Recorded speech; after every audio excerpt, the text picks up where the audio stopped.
GM, and welcome to another Kyzzen Livestream where we feature notable projects and initiatives across the Solana ecosystem. Before we begin, we would greatly appreciate it if everyone could help to like, comment, and share the live stream to share the fun and alpha with everyone on X. So today we are joined by Watch.Fun, a platform for luxury watch drops on Solana. And to kick things off, let's check out this video by them.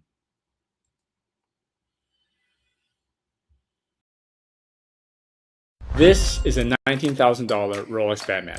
Somebody's gonna win it for $19. Let me show you how. I'm James and I'm the founder of Watch.Fun. I've raffled over $70,000 worth of watches on Reddit and Facebook. I've been a host and a participant. I know exactly where trust breaks, where payments fail, and why the experience sucks. There is a massive underground market for luxury watch raffles. Private groups on Reddit, Telegram, and Facebook. Thousands of people entering to win watches worth tens of thousands of dollars. But none of these platforms were built for this. They have hostile terms of service that will shut you down the second they find out. You're sending crypto or PayPal friends and family to complete strangers with no recourse if anything goes wrong. Confirmation of your entry is slow, if at all, and you never know what your odds are. And for the watch, nobody has certified it's authentic, checked its condition, or confirmed it isn't running aftermarket parts. This is Watch.Fun, built specifically for luxury watch drops. Every watch authenticated by our partners at WristCheck with their in-house Swiss-trained watchmakers. Every transaction is verified on-chain, no more sketchy payments, hidden mechanics, or unauthenticated watches from strangers. Buy tickets for as little as $19 in seconds. Enter your tickets, see your odds update in real time, before and after you enter. The draw happens live in front of everyone, and the winner is crowned on-chain forever. We built what I always wanted to use. One platform, verified watches, fair odds, and real community. This is what replaces the underground. If you want to be one of the first to use Watch.Fun and win this watch, comment drop below. We're giving out invite codes to the first 500 comments. GM James, how are you doing? Hello, good morning. I'm doing good. I love your backdrop. I wish I had this luxurious backdrop for Kyzzen, but I think that goes very hand in hand because you guys are positioned as the luxury watch drop platform, right, on Solana. Correct. Yeah, Yeah, so that's tell why me we wanted to build it this way. Yeah. Tell me about how you guys came up with the idea for this. Yeah, so I mean, as the video that you just played shows, I used to be in real estate and I had a collection of Rolexes. Was in America before, but now based out in Asia. And when I first came out here, I actually wasn't sure if it would be safe. Like I knew some areas were quite safe, but I wasn't sure if I was going to walk around and wear my Rolex all the time. So I decided to actually just sell my whole collection. Wow. And because I was part of some of these underground groups already, like as a participant sometimes, I decided to basically liquidate my entire collection this way. You are able to catch a much better price if you do this. You don't have to take the 15 to 30% discount when you just try to liquidate to a dealer. Right. And I actually ended up raffling all of my watches off this way. It went super fast, super smooth. Well, I wouldn't say super smooth. It was fast because there was a lot of people there, but not super smooth because of how big of a hassle it is to handle payments and everything. So I really did feel that there was a model here. I actually sat on it. I did this back in 2017. So I've sat on this idea for years now. Right. And being in the crypto space, having built a bunch of games in Web3, was what we originally were. We were Chill Chat, built a bunch of games. I felt like, okay, crypto actually solves a real Rails problem here. So why don't we tackle this? Plus, it'd be super fun to get into luxury. It had been a while since I'd gotten back into watches. So I dove headfirst with my co-founder back into watches. And here we are launching Watch.Fun. That's amazing. And you mentioned that you guys used to be a Chill Chat team. Is that why you guys chose Solana for the platform? Sorry, for the blockchain for Watch.Fun? Yes. Yeah. So I mean, I guess it's happenstance now that we just so happen to be in Solana. We picked Solana back in 2021 when we were building Chill Chat, which was basically meant to be a pixel art metaverse. So you can think about Roblox, but pixel art. Yep. And what we wanted to do was make it so that anyone could create characters, create assets, and instantly mint them onto the blockchain as NFTs to turn them into usable assets. Right. And Solana was the only chain that you would actually reliably be able to do that, be able to mint it quickly, affordably, and then instantly use it. Minting at the time, back in 2021 with Ethereum, a lot of times mints would fail, gas would Yep. spike, all these problems would pop up. So Solana was really the only chain we could use. And then since 2021, the story hasn't really changed, right? Like no one has come up to be able to challenge this Solana in terms of speed and affordability while still having the consumer user base, right? Like you could argue there are newer chains that have popped up, but they've got like 5 users. So it's like, it's still not the answer. So Solana was the natural place for us. And then also it just so happened that as we were building this, all the RWA things started to kick off. Like it was never our intention to be like, oh, RWAs are hot. Let's move into watches because of that. We were actually building this before this movement became popular. So that's awesome. Yeah, I mean it's nice how everything seems to like happen at the same time, right? I mean, Bexus I think proved that beyond collectibles, there is demand for other kind of luxurious items as well. And then now there's Watch.Fun, which is just awesome to me. You guys launched your public beta, I believe, 24th March. Is that correct? No, that was when we did an announcement. So the product was starting to shape up. We were kind of early stage development at that time. So we released an announcement, but the product actually just launched, I think 2 weeks ago now. Right, 2 weeks. Yeah, 2 weeks. Yeah. That was the first drop. First drop, yep, the Rolex Batman, yeah. The Rolex Batman. How did that do? Honestly, the live stream was exhilarating. I had not had that much fun in a long time. We live streamed the whole thing. We had the team all set up, and then we pulled the draw. A winner got selected. It was he's an Anon guy, so he hasn't doxed his real name. Right. But his name is Wow on our platform, and then I forget exactly what it is on X. But he's a degenerate gambler, basically. His pin post, I love his pin post. He's got this pin post on his X, which says, if you have a gambling addiction, do not let it win. You must win back your money no matter the cost, which is hilarious. And he did it. He 22 entries or 29 entries, and he won a $19,000 watch. We're going to be meeting him out in Hong Kong in a couple of weeks to put it on his wrist directly, and then go out party a bit and just congratulate him as the winner. It's awesome. Yeah. That was the first drop. What was the second drop? Second drop is actually live right now. It's a Rolex GMT as well, but it's the Sprite, which is the green and black ceramic bezel. I actually have it here with me. Let me. It's not going to pick up too well on the cameras, I think. Oh, not that. But yes, here. So depending on, I don't know if you can see the colors, but this is the Batman. This is the one that's going out to Wow. Blue and black ceramic bezel with the oyster band. This one is live now. It's a green and black destro, which means it's meant for lefties. But most people will still wear it on the left hand. Right.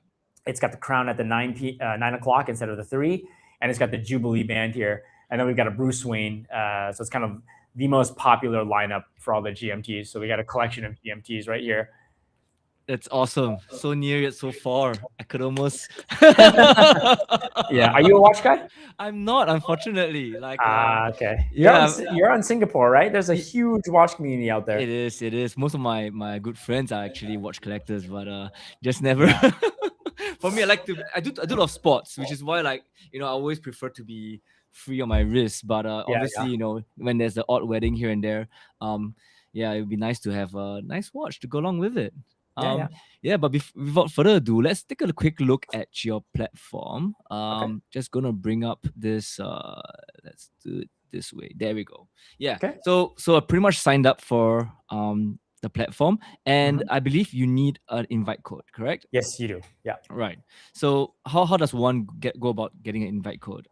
Well, we give them out all the time. We're slowly letting people into our platform. We're getting ready to open the platform for everybody soon. But what we can do is I'll have my team spawn up a code right after this, and it's actually 6 characters. So your username is perfect. We can create a code called Kyzzen, and all your users will be able to use Kyzzen to join. Beautiful. Awesome. Yeah. And after you add in the invite code, as well as, I guess, connect your X or Gmail, you can choose your collector name. For mine, I've chosen Omi, and I love how you guys let us choose the profile picture, right, across all the different bezels. And let's see, I'm just gonna click this one, and I guess I would be an investor collector. So those are your invite codes. You can skip that for now. Right. We'll get you your own personal one. Yep. And now we've joined Watch.Fun as an investor collector. Start joining drops. Ooh, smacks me right in the face. Rolex Sprite GMT Master 2. Entry closes in 8 days. So everyone listening, please get an invite code as soon as possible if you haven't got it yet. Kyzzen's the invite code. Estimated value $19,000. So far, there's 9 tickets sold already. So we still have some time here across 35 collectors. Oh, there's comments as well. Love it. So I could just see if I go to join drop, yeah? Can I see the comments? Yep. You can see entries and comments. Entries, like people who are entering is also counts as Got comments. you. It's like the full timeline of activity. Got you. So entry cost is 210 tickets. Collector limit. So each person can only get 50 tickets, yeah? To ensure it's fair, minimum entries is 0. Maximum entries 1,000 for this specific watch. So quite a few things to unpack here. I guess the first one is how does the ticket system work? Yeah, so we tried to build this, we did build this thing entirely on chain. So basically you go from USDC or USDT into tickets. You can think of tickets kind of like gems in like a mobile app. It's kind of the in-app currency that you use in order to participate. From tickets, you will then enter those into the drop, which is kind of what you're seeing on the right side here. If you were to click up your entries, it'll kind of automatically calculate what your ticket cost is. It also automatically updates your live odds. So you can see now that your odds would change and what it would change into. Nice. So this kind of comes from the gaming world that we were in before. We were trying to show these odds and these gains for people. Outside of that, the user will basically go buy tickets first. Yeah, you can see here that you'll need some tickets to enter. What we do is we immediately show you the best package you need to buy. This is a really expensive drop actually, because we tried to limit it. There's only 1,000 entries. Normally we increase that a lot to lower the cost, but we wanted to see what would happen if we made it more exclusive so that less people could participate, but we increase the cost. So it's more of like a whale drop in a way. Yeah. And most people will only have like 1 to 5 entries here. They're not going to have a bunch of entries. But anyways, you go off, you buy tickets. Once you have the tickets, you enter them in. As you enter them in, we lock them into like a PDA pool where we kind of track all the entries of each user. When the drop is done, either on time or if it fills completely, then we close the drop. And then from there, we use something called Switchboard VRF, which is this on-chain Oracle RNG thing. It'll generate a random number, and then we use that to associate back. It's fully on chain, so we are not able to manipulate the number at all. So all of our users kind of know these numbers are sourced on chain, and then derived back to on chain pools. Everything is trackable, so you kind of know it's completely fair. Yes, that's awesome. So I see that if we did get this package for $499, we actually are able to get in on 14 tickets. Yes, tickets. Awesome. And that's my maths is failing me, but that's like 1/8, I guess. 1/7, 1/7 to get this watch. Yeah. So what we do is we actually fully commit to dropping these, which means that if we don't fill enough, it's actually EV positive for the community, and we actually would lose money. And we do this because we want to build trust in the community. We want people to know that real watches go out, real winners get selected. It's not a scam, because a lot of the casino, a lot of the near gambling stuff is often scammy. And so we're willing to invest and build our reputation until people kind of understand what it is that we offer. And as you see here on the screen, we educate a lot on the watches as well. So we actually teach people about what the GMT is, why is it so special, how did it get its name. It's obviously called the Sprite because of the green and black, which kind of looks like a Sprite can. So we try not to just YOLO, but we actually try to build like luxury fluency. We want to upgrade our audience and let them appreciate these products a little bit more. That's awesome, man. I mean, I love how you guys take every opportunity to kind of educate and share much more about this. I mean, watches are a lifestyle movement for sure. For sure. There's a huge storytelling element. Almost everyone who's into watches, actually, I often tell people that watches works a lot like crypto, in that the only way to really onboard into watches is to have somebody teach you about it. Because like, how do you get into crypto, right? You usually have to have somebody teach you. How do you get into watches? You usually have to have somebody explain to you a story, like how they got into watches or why the watch that they're wearing is special. And that thing that you opened just now, that is so for this specific watch, you'll see the pictures that we have on here for the Sprite. This is the actual watch. So these are not images that we pull off of like Google. We use our products that we have in stock. Because what a lot of people will do is they'll just run something, and then when somebody wins, they go and buy it. But quality, completely brand new in box, with certificates and everything is really important for us. We want to do this as legitimately as possible, as transparent as possible. Yep. So the watch actually comes with a certificate from our partners at WristCheck.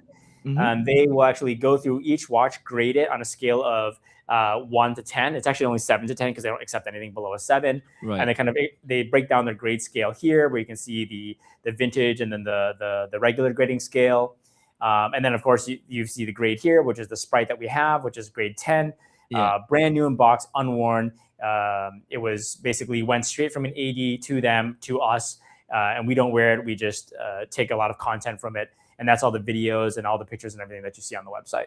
So what you see is literally what you will get when you win this, which is very different than a lot of other platforms. I love it. Absolutely amazing. This is pretty much the same as PSA grading, I guess. Yes, yeah. That's basically what WristCheck is trying to do. WristCheck is trying to become the PSA of the watch world. Nice. It's an American certification company, or? They're based out in Hong Kong, Macau, and New York, Manhattan. So they have kind of global offices. Perfect. And they are exclusive. You guys run all your certifications through them, yeah? Correct. Yep. Yeah, we're an exclusive partner with them. Got you. Let's talk about sourcing. How do you guys get these watches for inventory? From WristCheck, yeah. So we have a partnership with them. They do all the sourcing for us. We've kind of become a wholesale partner on the sourcing side, and then a co-marketer on the product side. They're looking to get more Web3 exposure, and so we've kind of found a good fit with them. Got you. So you guys just kicked off. You guys are on your second drop right now, which ends in 8 days. I guess as we continue to further along, the development of the platform as well as the roadmap. I guess what is in your mind a reasonable number of drops per month, for example? Is it still like once every 2 weeks, or you guys think the frequency is going to go higher and higher? I mean, the target would be something like 1 every 3 days. So we think once we really start to kick up volume, but we also want to spawn some ancillary products. So we want to give people products that have different time scales. Right. So for example, mystery boxes, obviously because of what you do, they're basically immediately playable. There's no time frame. You don't have to like enter and then wait some period of days. Yeah. So we're going to look at shortening the time scale, letting people do something more similar to mystery boxes. Then we're going to have the longer time scale stuff, which is similar to drops. Yeah. And kind of see what the opportunities lie within specifically just the watch vertical, and then see what other luxury products that we can scale into horizontally after that. Got you. But for the near term, you guys will only be holding Rolexes, or are you guys looking to? Oh no. I mean, so I've got 2 APs and a Patek here. So we've got a silver dial AP, a blue dial AP, and then these are both Royal Oaks, and then a 5712 white gold Patek Nautilus here. So it is going to expand. These are around like your 40, 50K range, is about a 90 to 100K range. So once we start to scale up, we also want to scale up the values of the watches and expand the taste as well. So it's not just Rolex. Got you. Awesome. And you mentioned blind box. So is it likely to work similarly to Collector Crypt, where something like that? Yeah. You basically put in $1,000 and you have a chance to pull a rare, or you might there's like a common grade where most of the watches are like $900 or $800. Is that's kind of like notion where you guys might land on? I can't say too much here because we have an announcement coming very soon. But yes, you are very close. I'll say on multiple axes, you're very close. Yeah. No, that's awesome. And in terms of delivery, like, are you guys? I mean, I get it for the first drop, you guys are gonna fly to Hong Kong and meet up the guy. But otherwise, like moving forward, I guess the deliveries would be what courier or so there's going to be a couple paths. Pickup is always going to be an option. Now we may not always be able to go there and party with each person, but we have a team that can handle all the fulfillment out in Hong Kong. So pickup is always going to be there.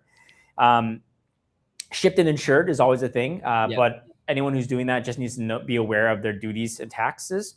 Yes. So when a watch comes over, the duties will usually be pretty significant. Right. Now that's okay for a lot of people because they've just won a $19,000, $20,000, $50,000, $40,000 watch. So it can often be worth it to pay that.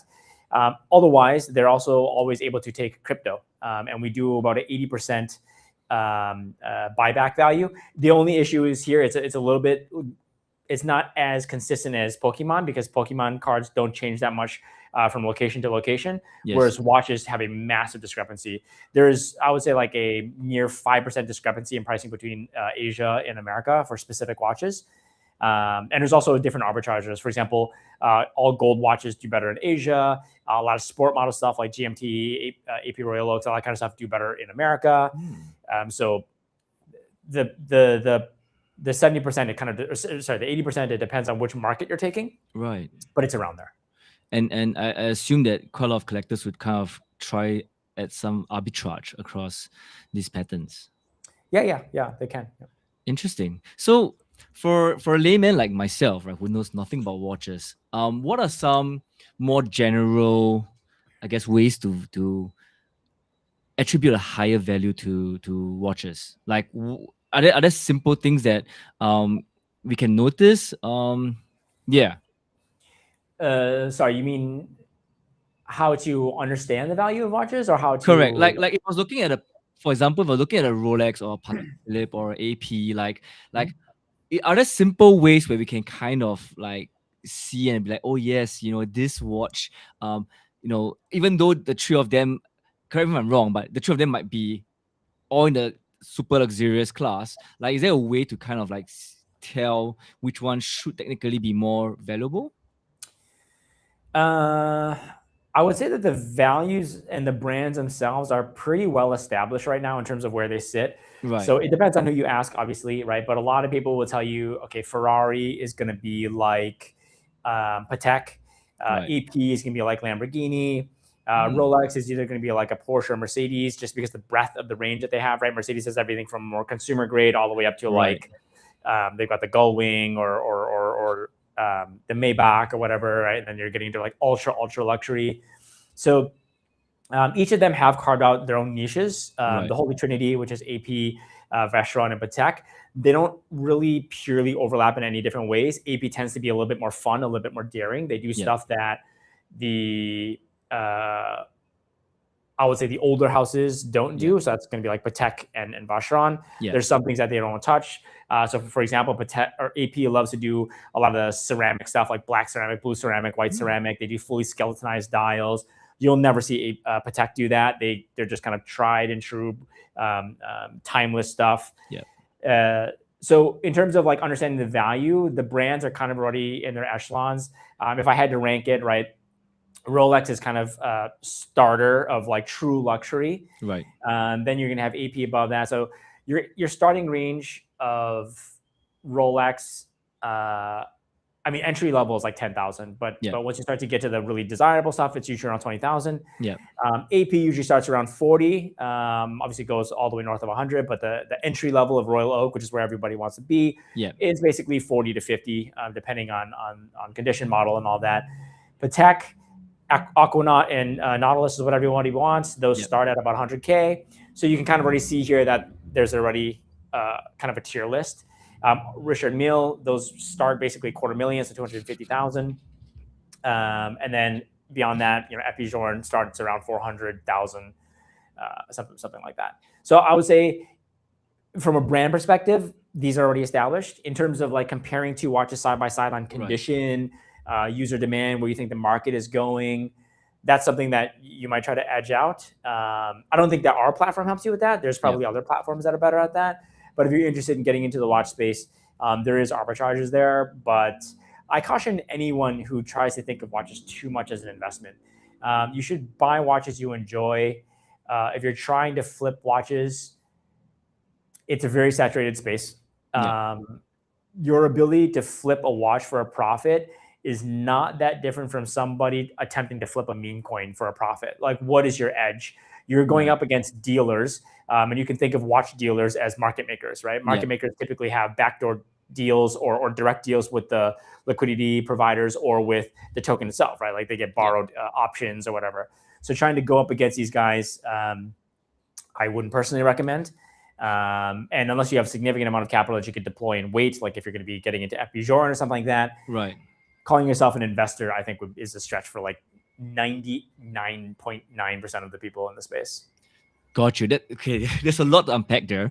I guess my first question would be, so for people like me who have never actually ventured to try and purchase a super luxurious watch, how difficult it is it to get one? Like if you have never, because I understand that some of the more luxurious pieces is like you must have had purchased something from that brand before or something like that, Yeah. right? Like, so if you're starting from completely new and without the option of Watch.Fun, for example, right, where you can win a luxurious watch, like the normal conventional method, like how difficult is it actually?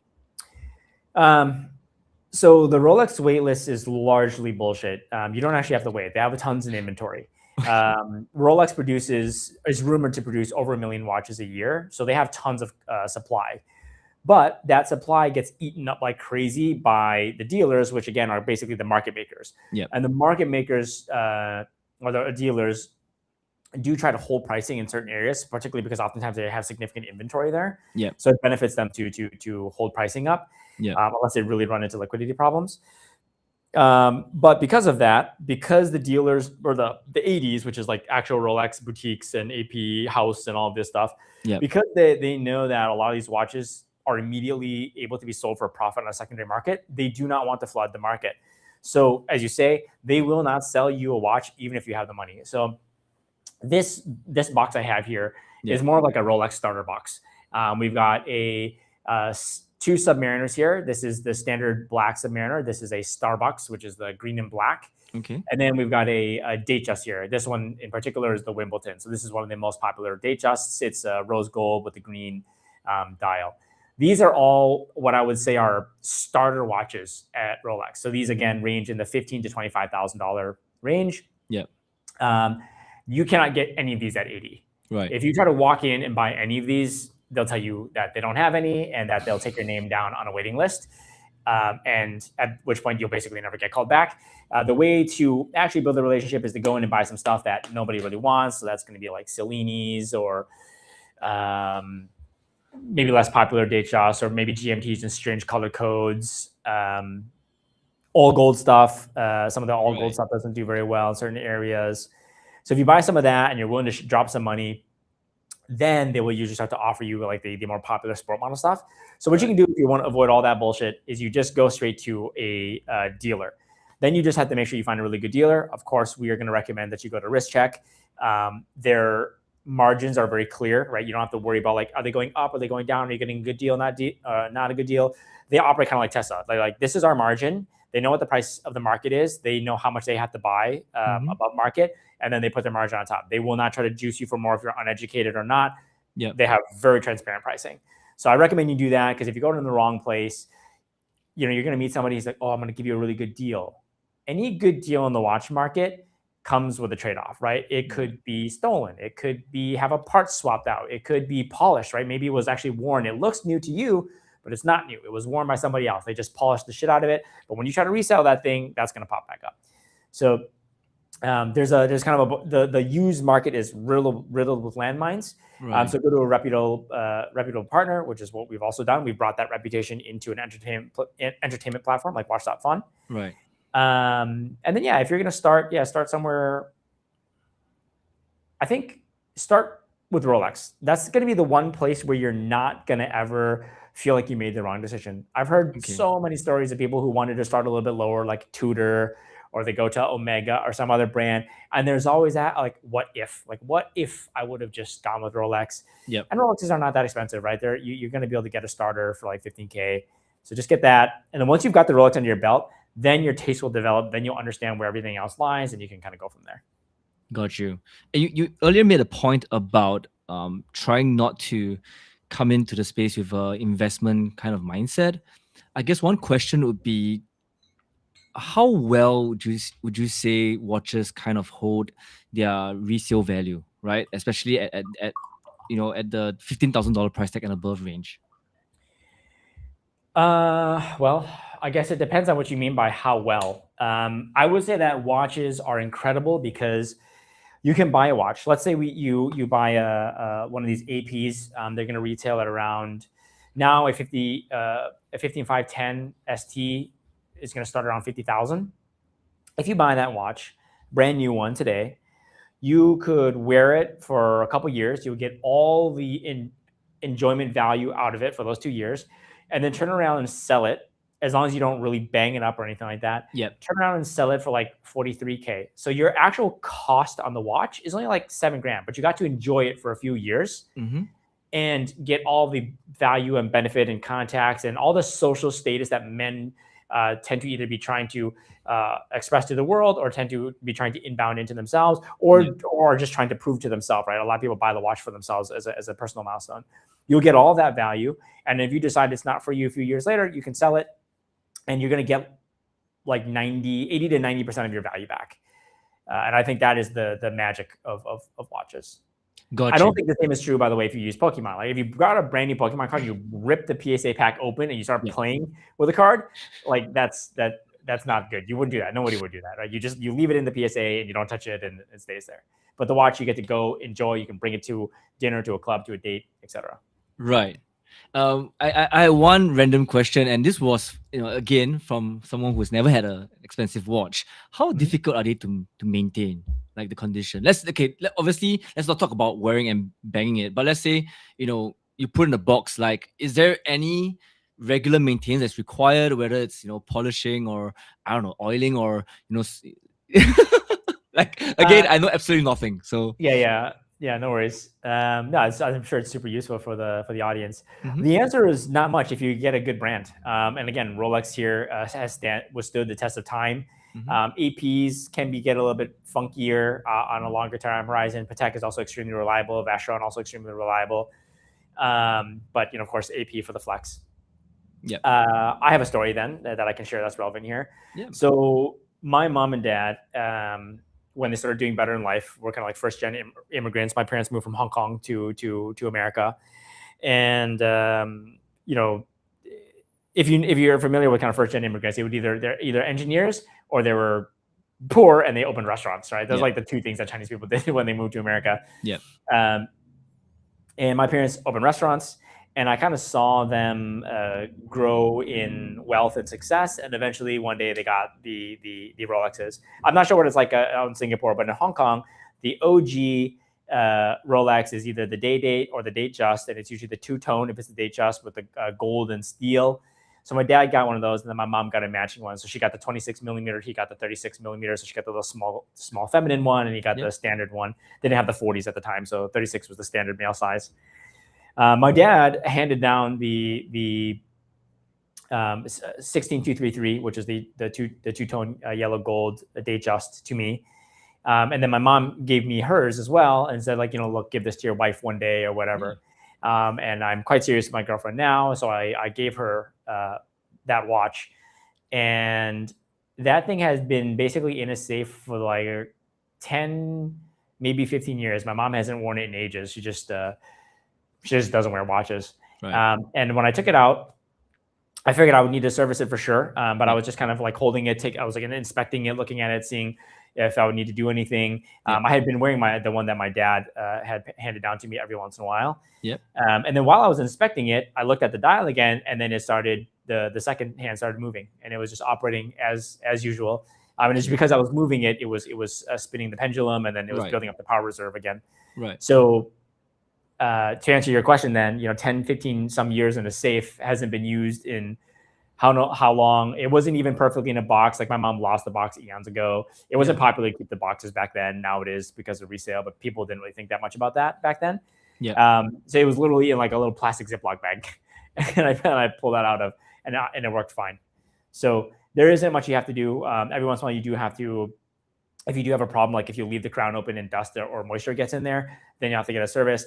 And then the thing there is, it is a little bit pricey if you do that. You're looking at $500 to $1,000 if you're going to have to send it in for service, because you're going to want to send it to official Rolex. You don't want to send it to some hack shop, and you don't never know what's going to happen. 100%. Yeah. So while we still have the platform open, I would love you to walk me through what happens the moment you, I guess, win the watch. Like how? Let's start with, how is the winner notified that he won the watch? So everyone is notified simultaneously. If you participate in this, when we do the drop, everyone sees this kind of spinning wheel with all the participants show up at the same time. We live streamed it last time, and yeah, a winner gets selected. It was basically as simple as that. It's not very complicated. Mhm. Everyone, if you scroll down a little bit, you'll see there's Yep. a leaderboard there. So that's basically telling you everybody, all the way down, yeah, right there. So those Oh. are the participants, and the spinning wheel basically goes through all of them. And some people, of course, have much more entries than others, so you're going to see their name popping up a little bit more frequently. Mm-hmm. And this pops up for everyone who's on the site, and of course, we live streamed it as well on X. And then a winner gets selected. From there, we reach out to them directly. Everyone gets a notification. Even if you don't win, we do give tickets back. So after the winner gets selected, you'll also see a pop up. You'll see who won. And then after that, you'll see a page of if you receive any tickets, and you'll be able to claim those. You'll be able to use those into the next drop. Sorry, when you say we receive tickets back, like that is discretionary, or that is like you get all your tickets back for the next You don't get drop? all your tickets back, of course. Otherwise, we would just be. Yeah. But we give a portion of it back. So about nice. 15 to 20% of tickets we give back. And then it goes out to, it's kind of another separate thing that you can win. You can actually, on an entry basis, you can actually win back more tickets than you put in. So for now, it's like 200 something to get in. You might actually be able to get back 250, 260 on a single entry. And we run kind of a separate RNG on that. So every entry has a chance to win back. Interesting. Very, very interesting. So the winner here will get an NFT as well, which I assume, because usually for these type of platforms, we get an NFT and then to redeem it, we kind of burn and to claim, right?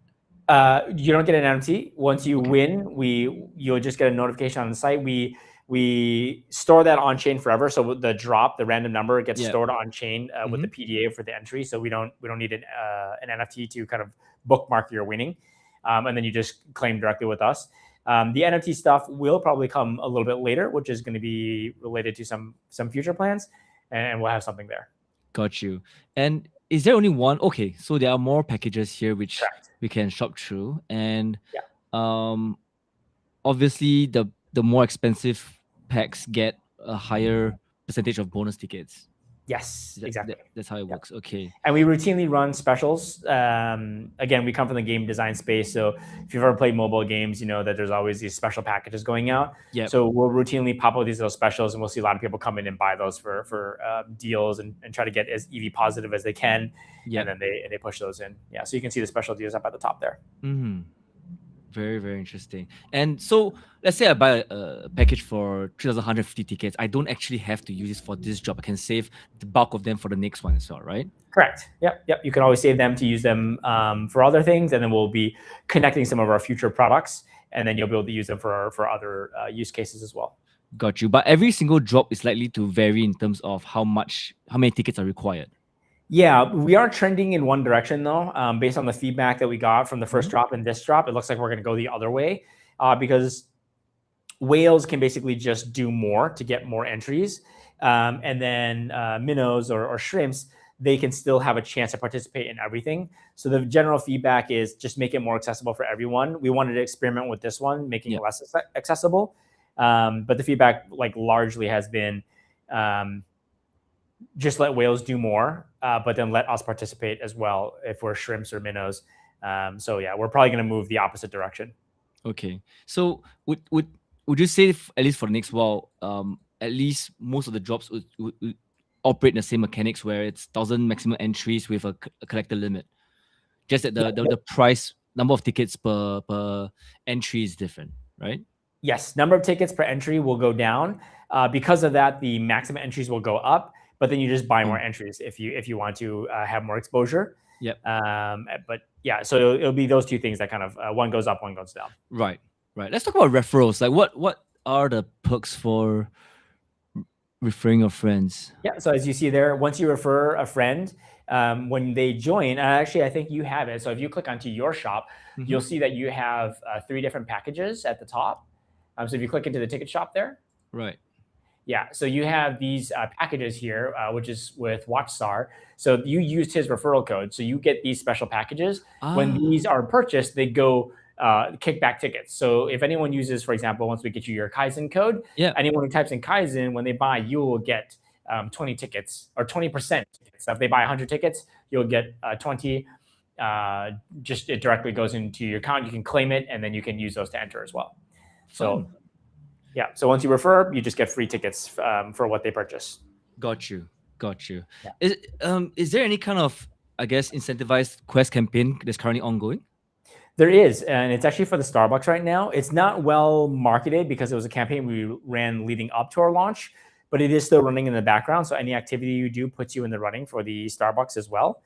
And it is, if you go to quests.watch.fun, you'll see it there, where basically if you buy entries or enter entries, you build up additional points. Those points will put you into the running for the Starbucks. Yeah. So this is the questing platform, and that's going to be for, again, this Starbucks on the far left here. Amazing. It's funny because I'm wearing a Casio, but I've got all these watches, Rolexes on the table. This is a good luck Casio. So my co-founder bought this for me. We bought matching Casios the day that we launched, and we were like, these are good luck Casios for. I mean, you know how Asian businesses are. Whenever you do something, you have to get like a lucky tree or like a what is it? The little golden boat thing. Yeah. So yeah, we did little Casios as a joke. For me, I don't have Casio. I have one watch here. I just found it on my table, but it's it's the only watch I own. It was given to me by my father, so it's it's like a cute little Raymond wheel. I don't think it's worth anything, but yeah, I think it was handed down by your dad. Yeah. No, I think that's the beauty of watches, because there's so much beyond just, obviously the price tag. There's so much sentimental value that can be attributed to this, right? On one side, there's a lore of, why is the royal oak so such a classic. At the same time, a watch like your Casio or my Raymond wheel it might not be worth much, but to us, it actually was worth more than a royal oak, right? And that's why I'm so fascinated by this. I guess in terms of the quest, this is still ongoing. Any has it been reviewed when the draw would happen? I think it's going to be end of this month, but it's pending a couple of things because we're launching a couple of new features, and we want those to get connected to this. Right. Yeah. So no announced date yet, but we do plan to announce the date soon. Got you. I'm gonna win it, so just make it faster. Perfect. You can get your first luxury watch. Yes, please. I think actually the Starbucks would be a good fit for you because you've got this green blue vibe going on. So a green watch would be suitable for you. Yeah, 100%. You see. I guess one of my last few questions is what are next steps here? What can we look forward to across the next month? I guess besides more drops and the quest itself. A completely new product line that we're launching that's going to run kind of parallel to the drops, and we've got some really interesting partnerships that are going to be coming from it, and I think it'll be one of the best ran versions of it in the entire ecosystem. So I'm trying to see how to not be a complete dead giveaway here. It's one of the most popular forms of RWA right now, and some of the biggest names that we're pulling together to run a collab on this and make it the biggest one in the space. Got you. Yeah. I'm not even gonna hazard a guess at what you guys have planned. I'm really looking forward to it. I mean, so when I was taking a look at your platform, when you guys first launched, I was just thinking about if I was back in building protocols, just how many different product lines you guys can have. And it's so interesting, right? I mean, obviously the first one, the one that generates a lot of hype is the raffle mechanism, which you guys have built. But, there are always, auctions would be another one, right? Being able to auction off high value watches is one path. Able to have a secondary marketplace is another path. Able to tokenize really expensive watches, right? Those that, as you mentioned, there are watches that cost like $250,000 to $500,000. Like those could be tokenized. I mean, Jurassic Finance, is tokenizing dinosaur bones, dinosaur bones. Like, why not those vintage classics that are worth like few $1 million on Christie's, right?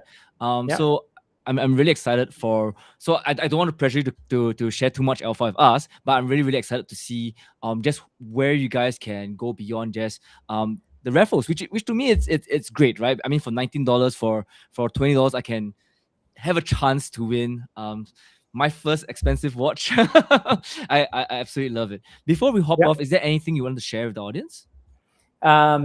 So all the things that you talked about just now are all things that are really interesting to us, and I think they apply definitely to watches, but also broadly to the luxury space. Yeah. So it's mostly a matter of volume and priority, right? Yeah.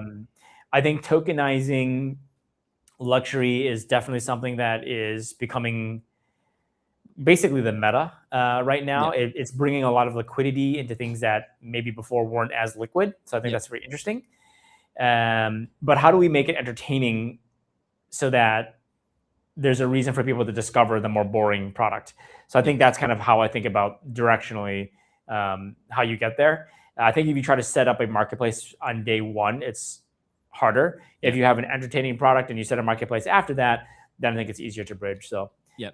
I think the space is definitely moving in one direction, and we're kind of the best suited to capitalize on the luxury side. So that's probably what we'll do. 100%. I saw earlier on the leaderboard an interesting name. Is that Solana Sensei? I saw It might very well be. Which one is it? Does it say Sensei? it says Sensei. That is Solana Sensei. Yeah. That's awesome. And because I was thinking that there are quite a few notable people on Solana that are so open about their love and passion for watches. Like I think it's a Watch King as well, among others. Are you guys already in talks? Like, I'd love to see you guys do a collaboration. Yeah. We spoke to Watch King before. He's currently doing a watch box with Fidgetals. Yes. Yeah. Sensei is a huge watch guy. He actually just bought a 5712 1R, which is a all rose gold 5712. I think it's around like 200 something. I don't know if he got a brand new. It's around 200 something aftermarket. I'm not sure. Yep. We recently brought on Cash Danda, the COO over at Jupiter. Yep. Huge watch fan as well. He's at the earlier stages of his journey. So what he's got is a Santos and the Wimbledon that I've got on the table here. Nice. But his is steel, not the rose gold version. Yeah. And he's looking, his grail is also a 5712 1R rose gold. Yeah. So it's actually very similar to this one here. This is a 5712 G, which is white gold case and face, and then leather alligator straps, but black leather alligator straps. So the grail for him is the rose gold one, which we actually have on our well, it's not on our landing anymore, but it used to be on our old landing page. Right. But we flipped that off to launch the website. But yeah, we have one of those as well. So way to tease him, man. yeah. I think that's actually how we baited him in. He saw it. He's like, "Oh my god, I wanna participate with these guys." So he recently joined us as an advisor. So. Yeah, that's awesome. I mean, you guys should definitely set up the Solana Watch Club, right? I mean, after all this, I can't think of any other watch platform Solana. So that would be Solana Watch Club would be there is Proof of Watches, which is kind of it's not Solana native, but it's a crypto group, so they do some stuff. I don't know how active they are, but that's a good idea actually. We could set up some type of Solana Watch Club and then later change that into like a Solana Luxury Club or something like this.